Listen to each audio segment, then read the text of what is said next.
1 second. Hi everyone, welcome back to my channel. Today we're going to be talking about fairy tale and mythology retelling book recommendations. Favorite books to read is favorite things to do is find retellings of a mythology story or a fairy tale that I love and rereading it and getting kind of a different a different storyline. You know, maybe the villain gets a chance to tell their side of the story, or they get a happy ending. I just love that. I guess it's a trope. I don't know if it's a trope or not, but I've been reading a lot of them this year, and so I wanted to tell you guys some book recommendations in case you are also on the hunt. So I have 8 books on my list I'm going to be talking about today, and if you have any recommendations of this trope as well, or genre, and you want to leave them down in the comments, please do so. I would love to find more of these and add them to my collection. And if you enjoyed this video, please be sure to give it a thumbs up and don't forget to subscribe. So without further ado, let's get into the video.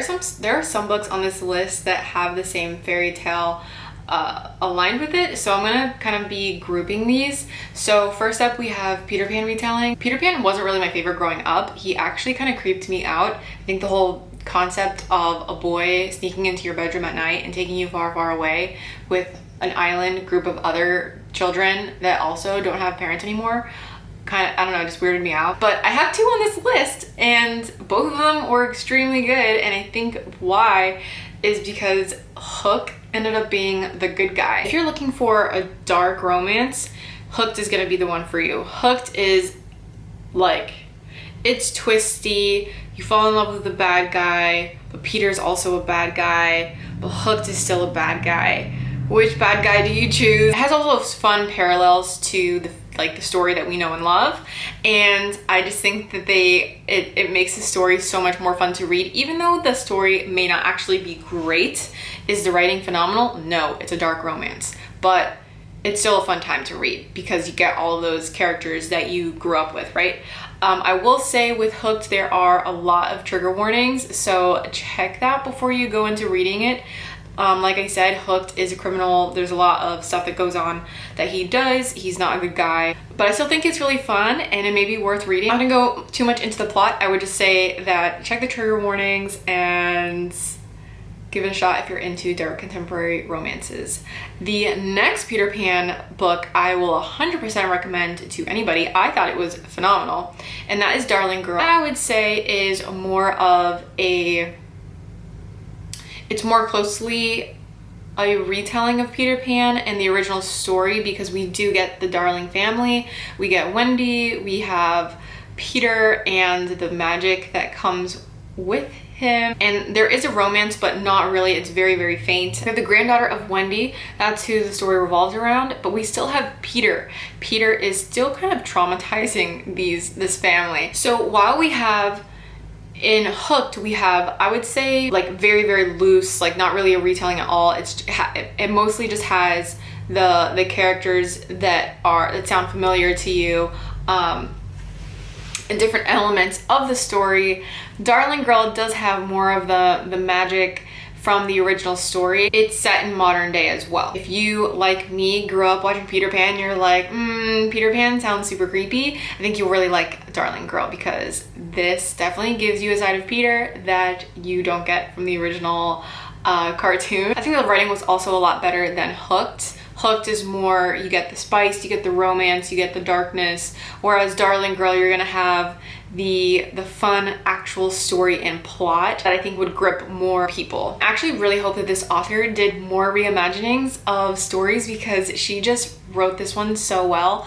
I would read anything that she does from here on out. All right, next up we have a Greek mythology reimagining or retelling, I should say, and that is gonna be Guild by Raven Kennedy. That is a King Midas, very, very loose loose retelling of the story. So as we all know, King Midas has the power of turning anything he touches to gold, and the story revolves around Orin, who is completely made out of gold. So she has been gold touched by King Midas, and she is the prized possession of him. So she lives in this giant cage in his castle.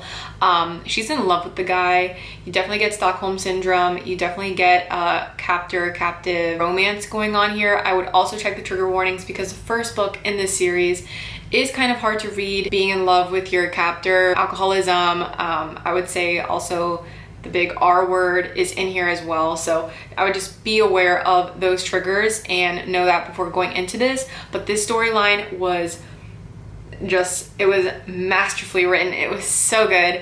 I would recommend this to anyone that's in love with Greek mythology. I think that that's as far as it goes. From there, it goes more into fantasy elements, the power of turning things into gold, and the story of King Midas. It is there. You do get that narcissistic tendencies of King Midas. If you are interested in that, I would 100% recommend this series. It is, like I said, chef's kiss up there, probably up there with A Court of Thorns and Roses for me, if not more so. I love this story so much, and it definitely needs to be talked about more. Going on to a lighter book, Cinderella Retelling, and that is An Offer from a Gentleman by Julia Quinn. I believe that is the 4th book in the Bridgerton series. I'm assuming most of you guys have watched the show on Netflix, but book 4 is centered around Colin. He's one of the Bridgerton siblings, and like I said, it is a Cinderella retelling. So we're gonna get the protagonist, the heroine, Sophia. She is I would say the bastard child of this high-ranking man. I forget if he's like a baron or he's not a viscount. Maybe he's an earl. I forget, but because she's a bastard, she has no claim to anything of his. And he remarried. He has other kids by this woman, or stepchildren. And this lady hates Sophia. She is essentially just like Cinderella. She has no rights to anything in her own home. This stepmother is a horrible woman and makes her do all types of chores. Even though they have this grand house and they have their own servants, she is like cleaning. She can't wear the nice clothes that everyone else gets to wear. She has no claim to anything in her inheritance. Or she has no inheritance, essentially. She falls in love, obviously, with the Bridgerton siblings, Benedict. The Bridgertons have money and status, and she is just like a lowly bastard child. They can't technically be together, so this is their love story. It is so cute. It's cheesy, but if you like cheese, if you want the romance, if you want the love, it's there. If you're looking for a really cute Cinderella retelling, I think you will really like this one. Okay, and then we have another Greek mythology story, and that is going to be Hades and Persephone. There are so many romance books using Hades and Persephone's story, and there's a clear reason why. Everyone loves the bad boy, and Hades is that. So A Touch of Darkness is I believe it's a 3-book series by Scarlett St. Clair, and Hades is the owner of this nightclub. He obviously rules the underworld. I have like the modern day world mixed with Greek mythology, which is so fun. I love reading books like this.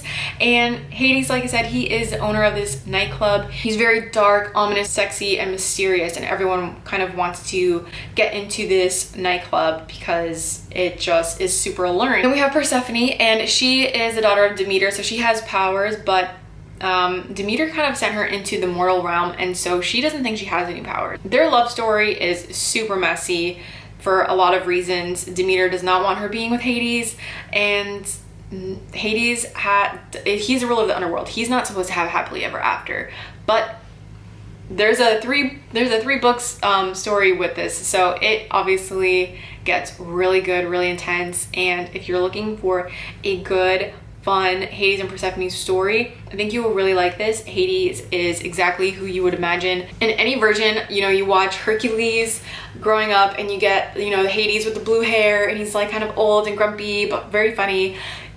This Hades is going to be dark. You feel for him, like he doesn't want to be burdened with this task of ruling the underworld and guarding all of like the lost souls. and so you almost like feel bad for him. It makes you like him even more. And even though he's like a villain, he's kind of like the anti-hero. Like you don't want to love him, but you love him. Is the writing amazing? Probably not, but it's still a fun time and I recommend it. Next up, we have two Beauty and the Beast retellings. One of them is obviously A Court of Thorns and Roses, and the second is For the Wolf. So, Court of Thorns and Roses, we get a girl who lives in the mortal realm, and she gets taken by this beast who is from the Fae realm as punishment for killing one of his own, who took the shape of a wolf. So he takes Feyre, who's our heroine, back to the Fae realm, and she's terrified. She's like, oh my god, the Fae they're like killers, they eat people, all of this, which isn't true.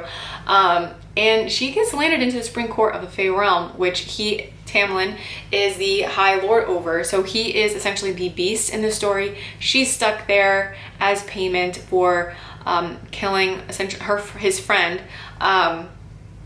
And there's a curse over the realm, so all of them, they don't really have a lot of their powers.